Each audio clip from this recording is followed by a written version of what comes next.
안녕하세요. 건강한 전립선을 위한 건전한 비뇨기과 김 교수입니다. 오늘은 편하게 이야기를 해보려고 합니다. 저는 지금 저희 병원에서 전립선 비대증, 전립선암 환자들을 주로 보고 있는데요. 제가 요즘 진료를 보면서 저희 과를 방문하시는 환자분들이 정말 많아졌다 그런 생각을 자주 합니다. 한때는 내가 환자를 잡아가지고 환자가 늘었나 하는 건방진 생각을 잠시 해본 적도 있는데 그렇지는 않은 것 같아요. 비뇨약과 환자가 늘고 있다는 사실은 저만 경험하고 있는 게 아니고 저희 과의 다른 선생님들도 똑같이 경험하고 있는 현상이기 때문에 보통 대학병원에 있을 때 저녁에 늦게 내가 끝나는 날이면은 다른 과 외래는 다 불이 꺼져 있어요. 직원들은 다 퇴근하고 이런 걸 아주 자주 보게 되는데 대학병원 비뇨약과 진료를 받아보신 분들은 항상 예약된 시간보다 더 많이, 더 늦게 진료를 보셨던 경험들이 한두 번은 있으실 거예요.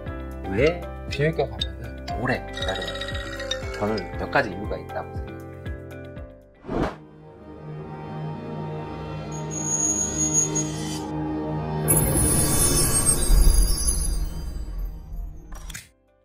첫 번째로는 우리나라의 인구 구조가 아주 빠르게 변하고 있습니다. 우리나라는 해방 이후에 3% 정도에 머물던 65세 이상 인구가 1980년대에는 3.8%, 1990년대에는 5%, 1995년에는 5.4%, 2000년도에는 7.3%를 기록해요. 그래서 2000년에 65세 인구가 7% 이상 되는 고령화 사회에 접어들었고 2020년도에는 65세 이상 인구 비율이 15.7% 더 올라가요. 그래서 고령 사회에 도달했습니다.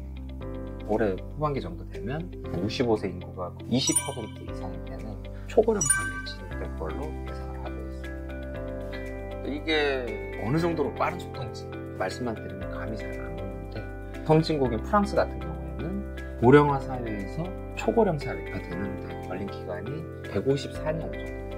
미국은 94년 정도 걸렸고 독일은 77년, 노인 인구가 굉장히 많은 일본이 38년 정도 걸린 걸로 되어 있거든요. 근데 우리나라는 그 기간이 20년 정도밖에 안 되는 거예요. 비뇨기 질환은 대체로 노인 질환이에요. 따라서 연세가 드신 분들이 많아질수록 비뇨기과에 오시는 분들이 늘었고 앞으로는 더욱 많아질 거예요.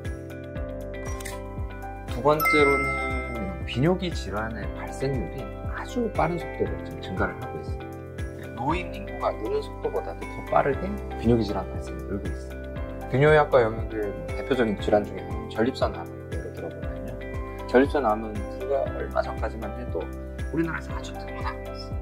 과거 저희 선배님들이 전공의를 하던 시절에는 전립선암은 굉장히 진행된 상태에서 드물게 진단되는 암이었기 때문에 그때는 수술하는 암이 아니고 약물로 치료하는 암이었어요. 우리나라에서 최초로 전립선암의 근치적 수술이 시행됐던 해가 1988년도 8월 29일이라고 하면 굉장히 놀라는 거예요. 지금부터 한 10년 전인 2014년도 우리나라 암 통계를 보면 전립선암은 우리나라 성인 남성에서 발생률 4위 정도 되는 암이었어요.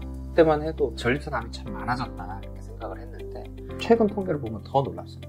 2023년도 암 통계에서는 대한민국 남성에서 발생률 1위의 암을 전립선암을 차지했어요. 전국적으로 1년에 2만 3천 명 정도 환자가 전립선암을 새로 진단을 받습니다. 2022년도 자료에 의하면 현재 살아있는 국내 전립선암 환자 수가 한 12만 명 정도 추산이 되는데 이게 어느 정도냐면 쉽게 예를 들어 보겠습니다. 지금 이 영상을 보시는 분들 택시 아주 흔하게 보시잖아요. 서울 강남역 같은 데 있으면 한 5분 사이에도 수십 대 택시를 보실 수 있어요. 우리나라 전국에 등록되어 있는 택시 수가 24만 대 정도 되네요. 우리나라 전립선암 환자 수가 그 반절 정도 되는 거예요. 예를 들면 오늘 하루 지내시면서 택시를 한 20대 정도 탔다 그러면 여러분들도 모르는 사이에 전립선암 환자는 10명 이상 마주쳤을 가능성이 높아요. 세 번째로 비뇨약과 전문의 수가 아주 줄고 있어요.